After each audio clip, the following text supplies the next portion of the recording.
ବିନୋବା ଭୁଦାନ ଯାତ୍ରା କରୁଥିଲେ। ଥରେ ସେ ବଙ୍ଗଳାର ରାଜଭବନକୁ ଗଲେ। ରାସ୍ତାରେ ମୂର୍ତ୍ତିଟିଏ ଦେଖିଲେ। ସେଠି ଅନ୍ଧାର ହୋଇଥିଲା। ପଚାରିଲେ, କାହାର ମୂର୍ତ୍ତି?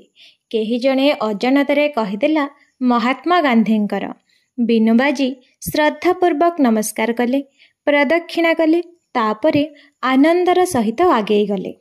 ଫେରିବା ବେଳକୁ ଆଲୁଅରେ ସେହି ଲୋକ ଭଲ ଭାବେ ଦେଖିଲା, ମୂର୍ତ୍ତିଟି ଥିଲା ପଞ୍ଚମ ଜର୍ଜଙ୍କର।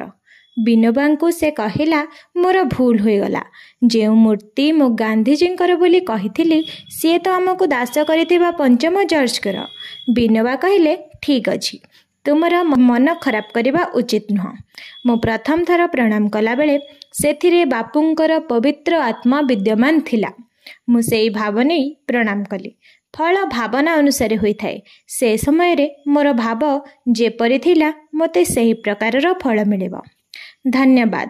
ଅଖଣ୍ଡ ଜ୍ୟୋତି ଓଡ଼ିଆ, ଜୁଲାଇ ମାସ 2012 ମସିହା, ପୃଷ୍ଠ ସଂଖ୍ୟା 47। ବିଚାରକ୍ରାନ୍ତି ଦୂତ ୟୁଟ୍ୟୁବ୍ ଓଡ଼ିଆ ଚ୍ୟାନେଲକୁ ସବସ୍କ୍ରାଇବ୍ କରିବା ସହ ପରବର୍ତ୍ତୀ ଭିଡ଼ିଓ ପ୍ରାପ୍ତ କରିବା ପାଇଁ ବେଲ୍ ଆଇକନ୍ ଦବାନ୍ତୁ ଏବଂ ବିଚାରକ୍ରାନ୍ତି ଦୂତ ଓଡ଼ିଆ ଫେସବୁକ୍ ଓ ଇନଷ୍ଟାଗ୍ରାମ ସହ ଯୋଡ଼ି ହୁଅନ୍ତୁ। ଧନ୍ୟବାଦ।